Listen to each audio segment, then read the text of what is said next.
today we are talking about power of kindness. You can see that it's by Ferrucci.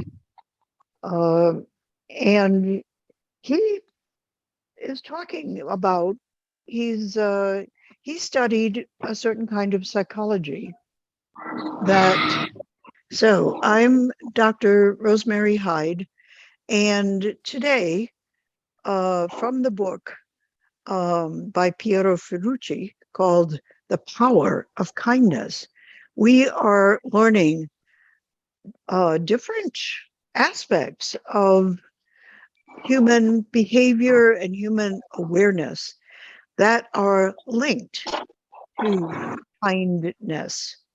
Ones that, frankly, I have never really considered as aspects of kindness. It's like we're growing the word, the idea, kindness. So it's much bigger. And since kindness is one of the great paths to peace, to feeling peaceful within, and to sharing peace with others, um, learning all of these ways in which we can be kind is powerful and gives us many strategies for becoming more effective peacemakers. We have considered already honesty, harmlessness, warmth, forgiveness, contact, and a sense of belonging, all of which are pieces of what we need to manage and what we need to express as peacemakers. Today, I believe we're starting with trust. And I've decided that it's going to make the book go longer, but we don't actually discuss two a month like I projected. We really only get to one and get through it in a month. So let's talk about trust today. That every time you're giving trust, you're taking a chance. That's right. Yes. But I would much rather take a chance of not. Right. So, and in the book, there were a couple of stories that I could relate to in terms of trust being a form of kindness.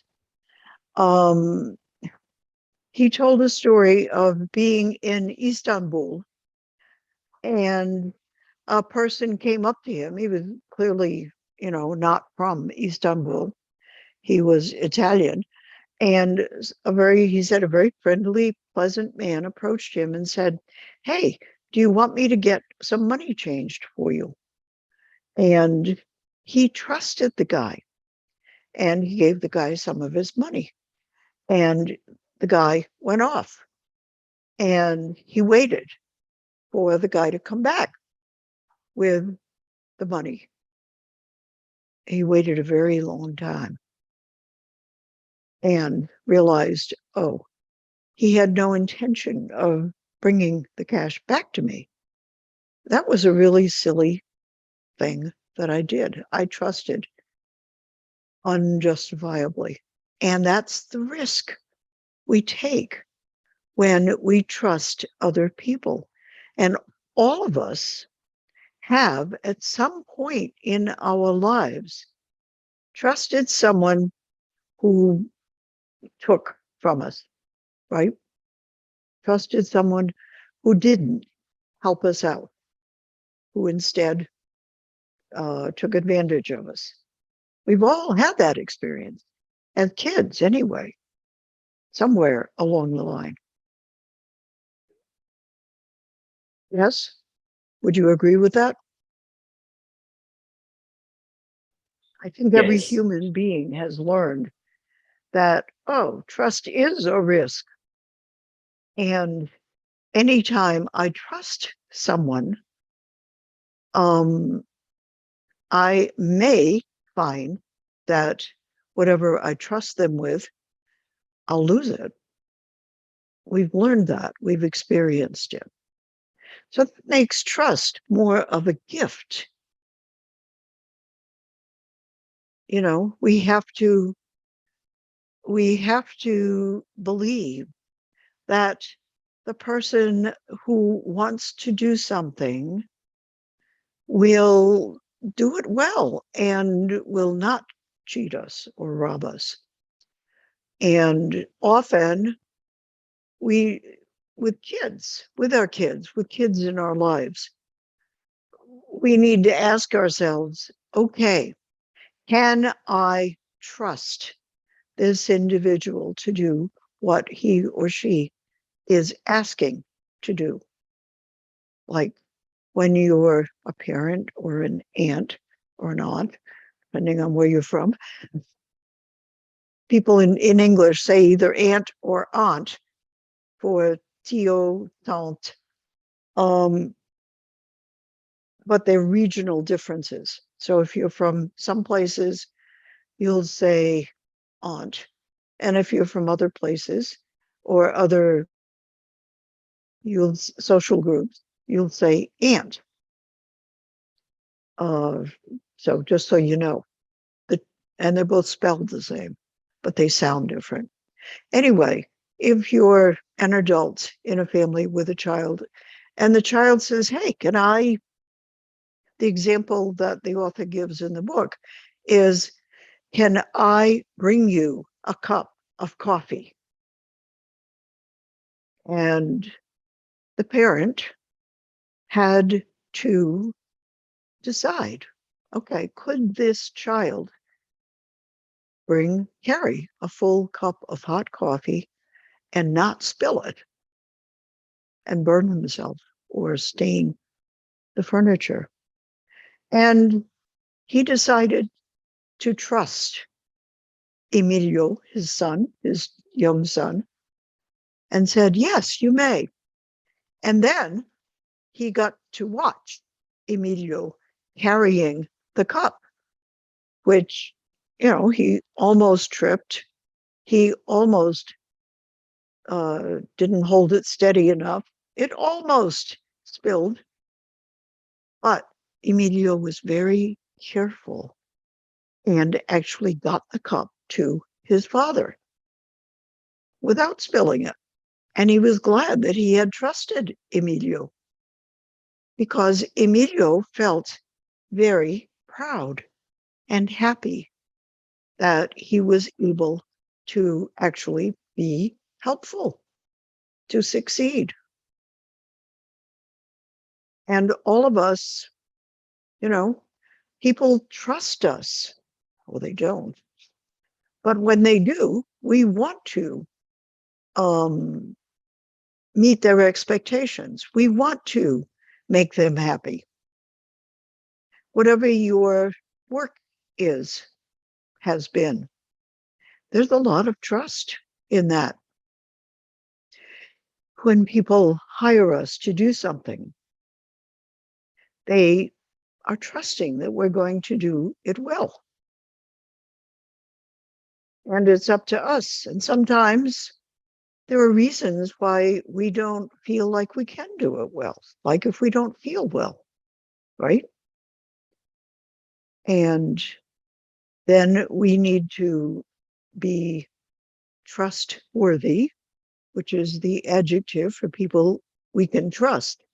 They're trustworthy. Um, and we need to be trustworthy. And if we are not able to do what people are trusting us to do, we need to say, you know what? I think I should not do that today because whatever, I'm really upset and I can't stay concentrated because my parent just died or whatever. People understand that you know, sometimes, even though we're usually really trustworthy, sometimes we can't perform.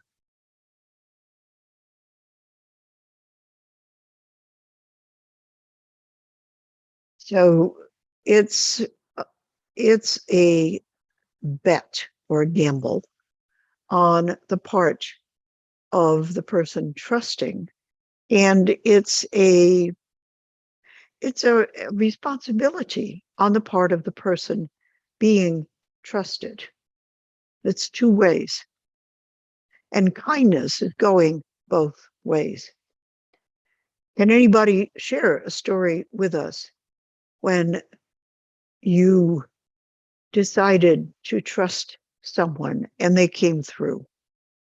Sometimes you learn you can trust people that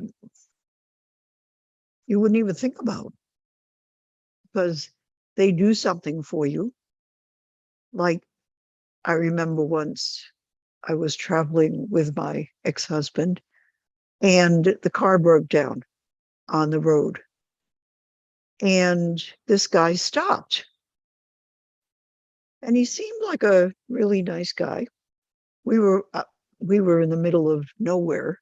We were miles, kilometers away from a place where we could find help.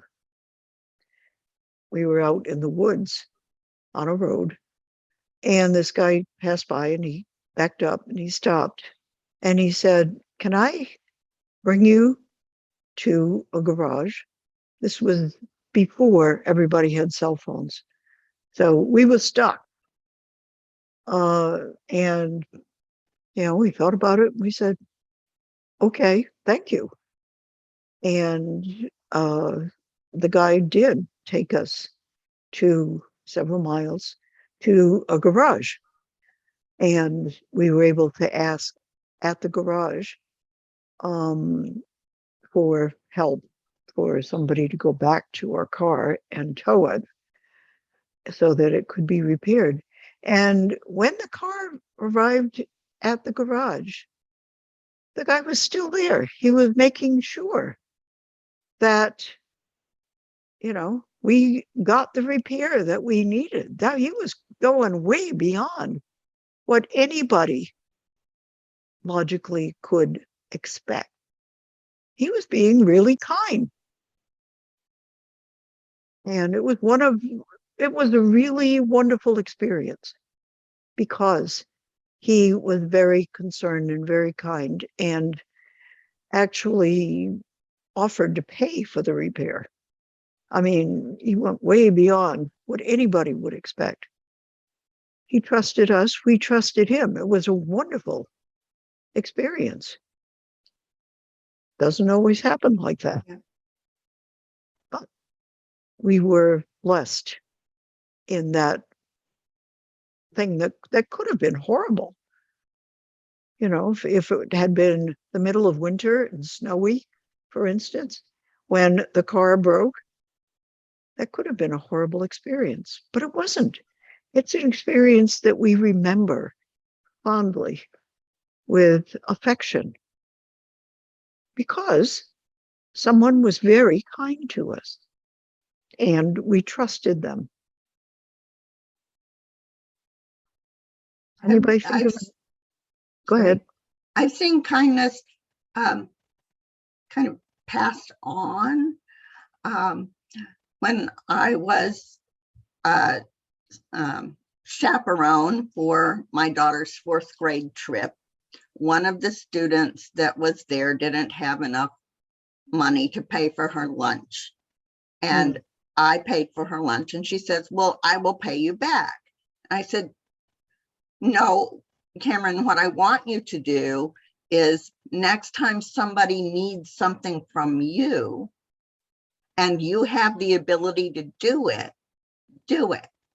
And she wrote me the nicest note later telling me how she had passed it on and how she had explained this to this other person that she had helped. Wonderful. To go ahead, and it wasn't a thing of being paid back yourself, but paying back to the universe by doing a kindness for someone else. And so that was Wonderful. a 9-year-old girl. So, Wow. you know, Yes. What a it makes a difference.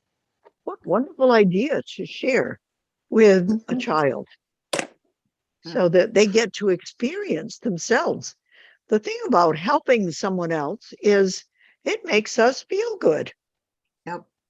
We feel way better than the person we help. But Mhm. Yeah. having that experience as a child is, I think, really important. So Right. that And was I was so surprised to get this little note. I expected that she would do it. There was never a doubt that she would do it. right, But right. the fact that she wanted me to know that she had done it, that was sweet. It was. And I'm sure it was powerful in her learning about life and about Yeah. what feels good. Basically, we're all pursuing what feels good. And I think that's true. I think that's what we are built to search for and to find. And in the process to become more highly developed when things feel good. And paying it forward, which is the term I've heard used Right. People say that. for that kind of passing kindness along, is a great way to help other people. I have a story of trust. Okay. Um, when I lived in Chapel Hill before, when I was working, and when Shani, as my oldest daughter, went away to college, I needed something to do. So I started volunteering and became a mentor. And I worked with young girls who had children in high school. And the family I worked with, the mother was a drug addict and things. And these are, I worked with girls that had very little, Mm. but for some reason, I had a lot and a lot to give. So um, when I was at work and they would need things, food, anything. And I allowed them to have the key to my house. And that was a lot of trust. It's not like I knew them a long time. Right. I knew their circumstances. I knew their economic circumstances. And I would know when they came, but not that I had a lot of value. I mean, I didn't have a lot of things of value. And they would just come and take what they needed from the freezer or the refrigerator or my cabinets. And I never really checked behind them like, oh my goodness, if somebody was in here looking around, I trusted them. And I think that they realized because of my kindness and trusting them, I never came back to the VCR being going and the TV and this, the things that I did have a value. Right. And still in contact with them to this day, the whole family and everything. And but yeah, I trusted. And like you said, trust and kindness goes together. Yeah. And I think when you trust people who feel like people will look at them because of the community they come from, Mm-hmm. would not ordinarily trust them, Right. to have So, free access to their home right. and So, take what they your, need. so your trust was a real gift to them. Yes. And I'm sure that they still remember you with love and remember that you trusted them. Yeah. They became friends, right? Well, actually, the child was my godson, which is why I wasn't here last week. It's still kind of hard to be here. 28 years old, he passed. And we Oh, just had the funeral Tuesday. So I'm wow. still Yeah. That family had been through enough. And the other child died on Mother's Day, Oh, another geez. son. And I Yeah. came on, but it's kind of difficult being here. I'm just torn up. Yeah. It's been Definitely. a very hard 2 weeks for me. Yep. I want to start crying. But that story, Oh, just you're thinking you're about the allowed. trust and the kindness and the Uh-huh. friendship, the lasting Right. friendship, and their Right. amazing children. And Yes. Yes. anyway, Yeah. trust and kindness goes together. And it's like you Yes, let your indeed. guard down, and that's a good thing to let go. Yeah, exactly. And actually, what we consider, um, to be higher development involves trusting, involves Mhm. trusting that things are going to go okay, that people are going to be kind, that when we are in need, there will be people to help. And therefore, we can release and know that we are taken care of by others. And it gives you a chance to learn something about people, because if you're on guard all the time, that's what I've learned doing a lot of volunteer work in Mm-hmm. different areas. If you're afraid and have that guard up, but if you trust, you really get to know people and you see things and situations and environments different. And that's Yes. where the kindness comes from, because fear, you can't be afraid and trust. Trust and fear don't go together. No, they don't. Right. That's why the kindness comes in, And and kindness anger and comes out of fear, fear. yeah, but kindness and fear don't go together. Don't go together. Right. So when you can trust, and not just with just different events, Mm-hmm. but just in, I can see where trust is in here in the book for kindness, because if we trust first rather than just having a guard up all the time with fear, Right. that's where you have the opportunity to be kind. That's right. Yes.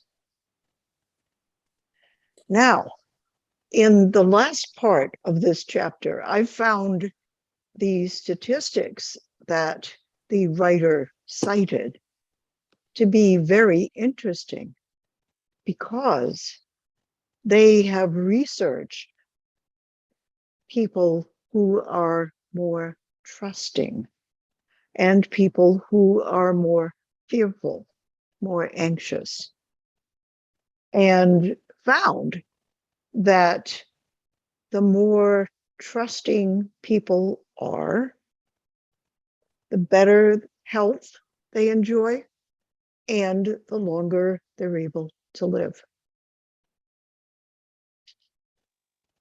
That, like kindness, like love, like everything positive,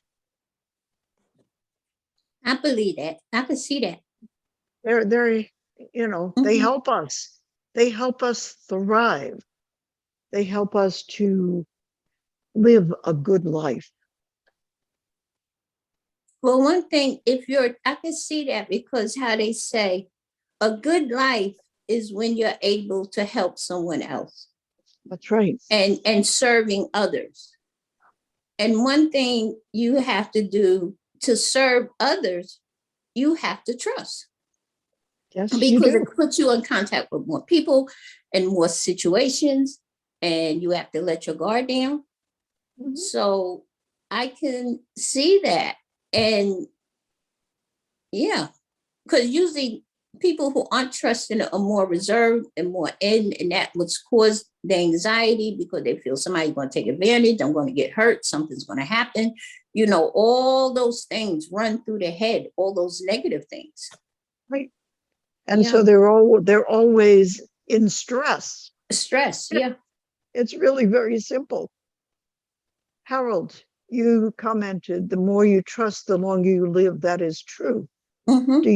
Do you have a story or an example that you'd like to share?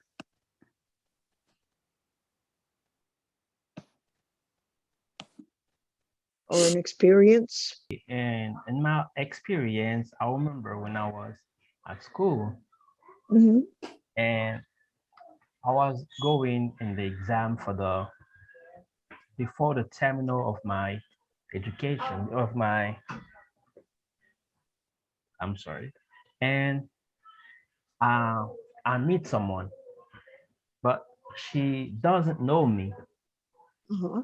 And, and, and at this time, there was an hurricane, like something like that.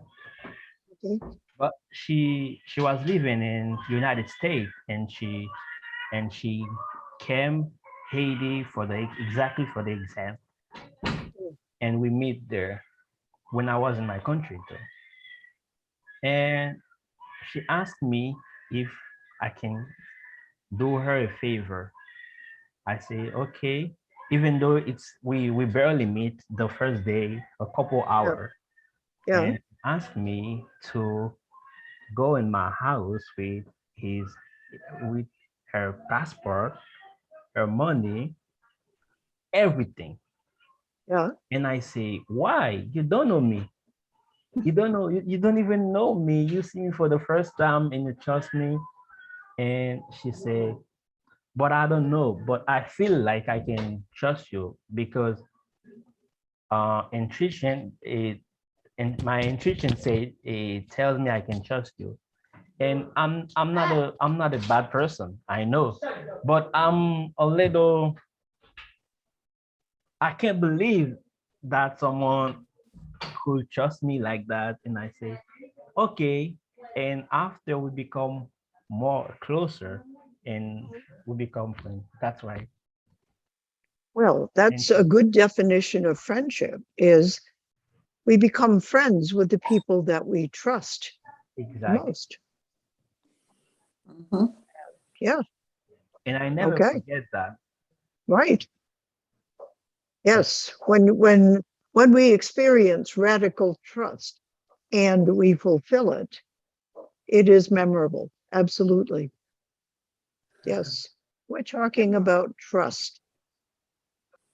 And I just typed it in the chat. And how No, it, not tourist. No you tourist. know, I am studying for medicine. I am students. yes, right. But you will expect that patients will trust you when you come as their doctor, right? Yes, yes, yes. And Mhm. that's one of the reasons why you want to be a doctor, because you want to enjoy being trusted. Thank you so much, teacher. Uh, So yeah, it's also figures into our choice of occupation. It really it uh, it's powerful. So okay. when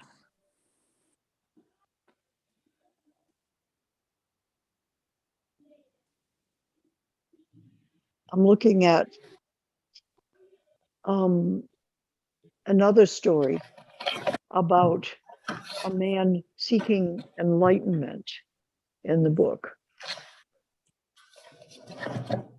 Mm-hmm. and the sage, the guru, tells him, go and meditate. And he goes and he meditates and he meditates and he meditates and he meditates. And years later, the guru comes back through the village. And the man says, I have meditated ever since you came through the first time. And I have noticed no differences. And the man said, oh, I taught you the wrong kind of meditation for you. And the man was very disappointed. And so he didn't any longer expect that he was going to experience a difference in his life from meditating. He thought, nothing I can do. But what he knew how to do was meditate. And he started meditating some more because that's how he now spent his life, was meditating. But he no longer expected it to change anything. And I loved the description that soon enough, to his great surprise, a marvelous inner world reveals itself to him. He feels light and regenerated. In a moment of spiritual ecstasy, he attains enlightenment. In his happy state, he leaves the cave and he sees the world around him changed. The snowy peaks, the pure air, the blue sky, the shining sun. He is happy. And in the beauty of this wonderful scene, he thinks he can see the smile of the guru. What happened? What changed? He Teacher, I am trusts. sorry. I'm not English, but I like this English language. Uh, Here now, I am not speaking or English little.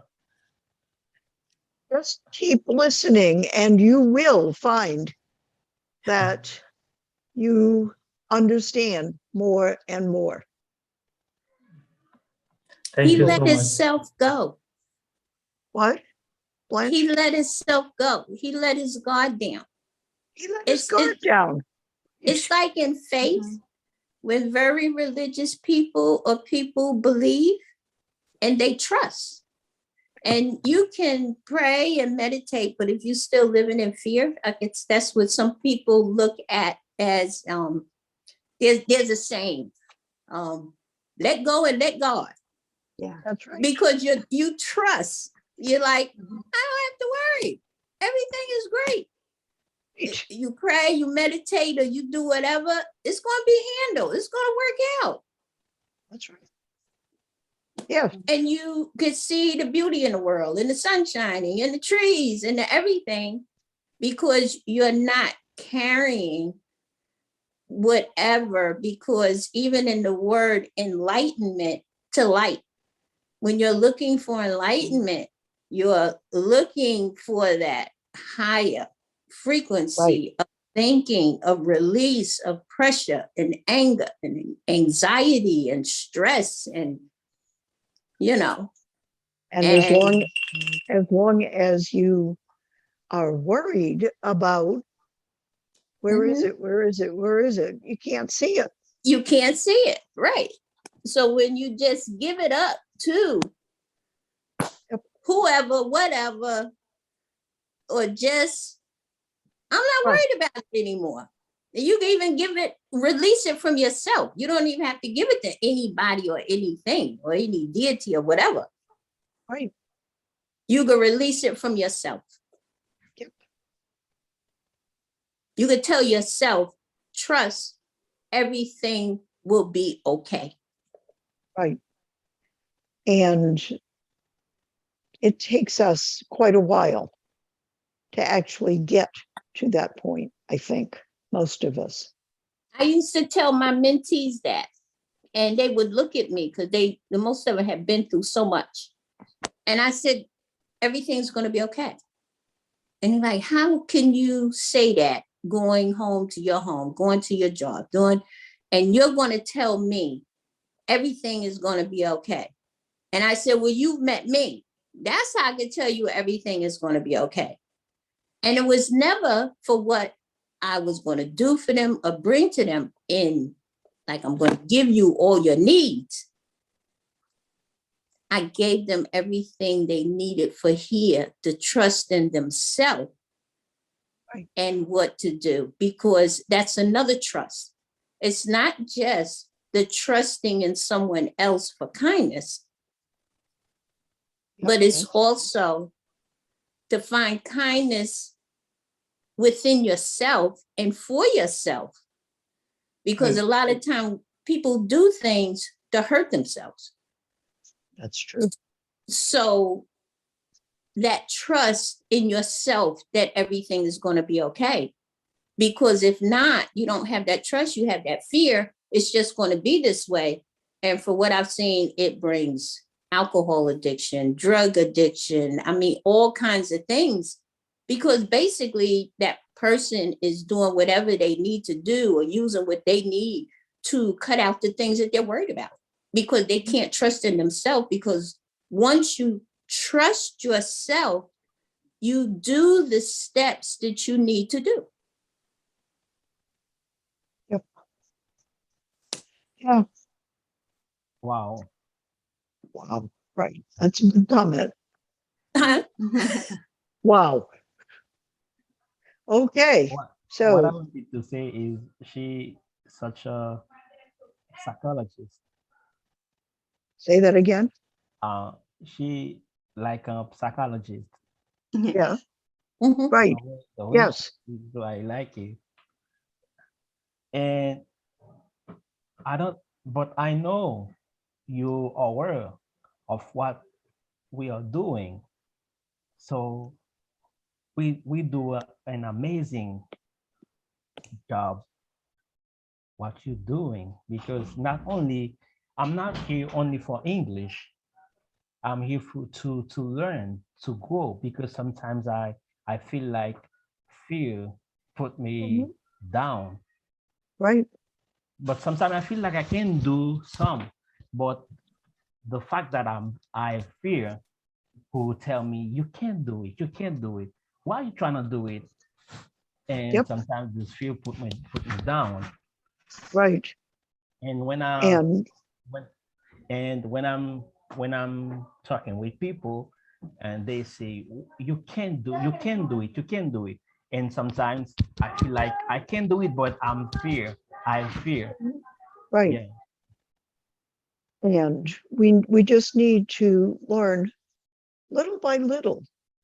We experience, oh yeah, when I believe I can do it, Exactly. I actually And can. you will do it. Yeah, Yes. because I used to listen the audio book Hmm. like Jim Roth, and he say every day and everything you're gonna do. I Yep. will, I do, I can, I will, I do, I can, I will, I do. So say it every day, and no matter what you can do if you trust before that Yes. step, like a branch says. So I'm very, very happy to be here today because I'm learned. Thank you. Good. We are very happy too that you're here today. Okay. And thank you, everybody, for being with us in this discussion. We're all learning.